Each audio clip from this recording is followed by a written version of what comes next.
Hello everyone, this is MD Nuruddin Islam and welcome back to Tech Bangla Academy Pro.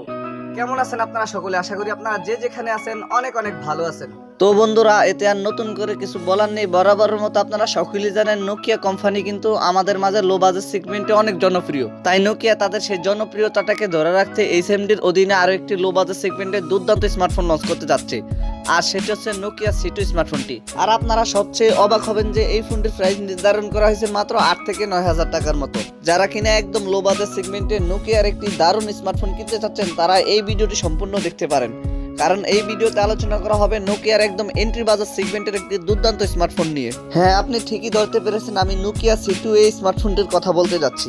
তো আজকের ভিডিওতে আপনাদেরকে জানাবো এই ফোনটির ফুল স্পেসিফিকেশন এন্ড সেই সাথে জানাবো ফোনটির প্রাইস এবং এর লঞ্চিং ডেট নিয়ে। আর ভিডিওটি কন্টিনিউ করলে আপনারা আরো জানতে পারবেন বাজেট রেঞ্জে ফোনটিকে আমাদের জন্য ভ্যালু ফর মানি প্রোভাইড করছে নাকি এই বাজেটে মার্কেটে আর কোনো সেরা স্মার্টফোন বর্তমানে আছে। এই সকল প্রশ্নগুলোর উত্তর থাকবে আজকের এই ভিডিওতে, সুতরাং আমি আশা করব আপনারা ভিডিওটি স্কিপ না করে পুরো ভিডিওটি মনোযোগ সহকারে দেখবেন। তো চলুন কথা না বাড়িয়ে মূল ভিডিওতে যাওয়া যাক। ফার্স্ট অফ অল যদি ফোনটির ডিজাইন অ্যান্ড এর বিল্ড কোয়ালিটি নিয়ে কথা বলি, তাহলে নোকিয়া C2 এই স্মার্টফোনটির পেছনে ব্যবহার করা হয়েছে গ্লাস অ্যান্ড প্লাস্টিকের সম্মিলিত ব্যাক প্যানেল।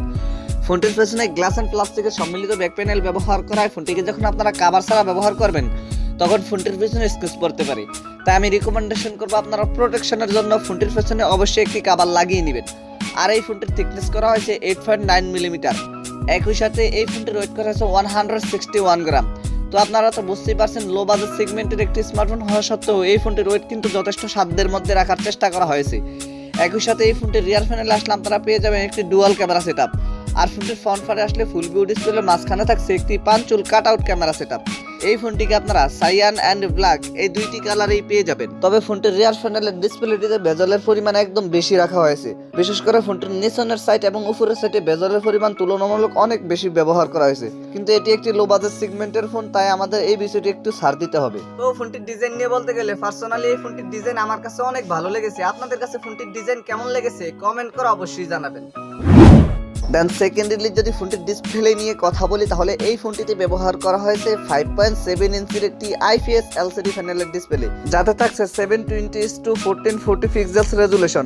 একই সাথে অ্যাসপেক্ট রেশিও হিসেবে এই ডিসপ্লেটিতে ব্যবহার করেছে 18:9 অ্যাসপেক্ট রেশিও, আর পিপিআই হিসেবে ডিসপ্লেটিতে ব্যবহার করেছে 282 পিপিআই ডেনসিটি। যদিও এই ডিসপ্লেটি দিয়ে আপনারা যখন কোনো ধরনের কন্টেন্ট ওয়াচিং করবেন তখন ফোনটির ডিসপ্লে থেকে একটা হিউজ পরিমাণে রেজুলেশনের ঘাটতি ফেস করতে হতে পারে। তবে এইরকম বাজার সেগমেন্টে যদি ফোনটির ডিসপ্লেতে HD+ রেজুলেশন ব্যবহার করা হতো, তাহলে ফোনটির ডিসপ্লে সেকশন কিন্তু বাজার সেগমেন্টে আমাদের জন্য মারাত্মক কিছু অফার করত। থার্ডলি যদি ফোনটির পারফরমেন্স নিয়ে কথা বলি, তাহলে এই ফোনটিতে রান করবে Android 9.05, যেটি একটি গো এডিশনের অপারেটিং সিস্টেম। আর চিপসেট হিসেবে এই ফোনটিতে ব্যবহার করেছে ইওনোসেকের একটি চিপসেট, যেটি 28 ন্যানোমিটার আর্কিটেকচারে বিল্ড করে একটি কোয়াড কোর প্রসেসর। আর এই প্রসেসরটির সর্বোচ্চ ক্লক স্পিড হচ্ছে 1.4 GHz। আপনারা সকলেই জানেন এই চিপসেটটি কিন্তু যথেষ্ট পাওয়ারফুল অথবা গেমিং কোনো চিপসেট নয়। তবে এই চিপসেটটি দিয়ে এইরকম বাজার সেগমেন্টে ফোনটি থেকে আপনারা মোটামুটি একটি কনস্টেবল পারফরমেন্স পেয়ে যাবেন। ফোনটিকে আপনারা 1 GB র্যাম, একই সাথে 16 GB ইন্টারনাল স্টোরেজ পেয়ে যাচ্ছেন। একই সাথে এই ফোনটিতে ব্যবহার করেছে eMMC 5.1 স্টোরেজ ক্যাটাগরি। তবে ফোনটিতে যদি UFS 2.1 স্টোরেজ ক্যাটাগরি ব্যবহার করা হতো তাহলে বিষয়টি কিন্তু অনেক বেটার হতো। একই সাথে এই ফোনটিতে আপনারা দুইটি সিম কার্ডের পাশাপাশি একটি ডেডিকেটেড ম্যাক্স জিগা স্লট ইজিলি ব্যবহার করতে পারছেন। আর ফোনটির রিয়ার প্যানেল আসলে আপনারা একটি ক্যামেরা বাম্পারের মধ্যে পেয়ে যাবেন 5 মেগাপিক্সেলের একটি সেন্সর, যার পাশেই থাকছে LED ফ্ল্যাশ লাইটটি। আর এই ফোনটির রিয়ার ক্যামেরা দিয়ে আপনারা সর্বোচ্চ ভিডিও শুট করতে পারছেন 720p 30 fps রেজুলেশনে। একই সাথে ফোনটির সেলফি ক্যামেরাতে আসলে আপনারা পেয়ে যাবেন 5 মেগাপিক্সেলের একটি ক্যামেরা।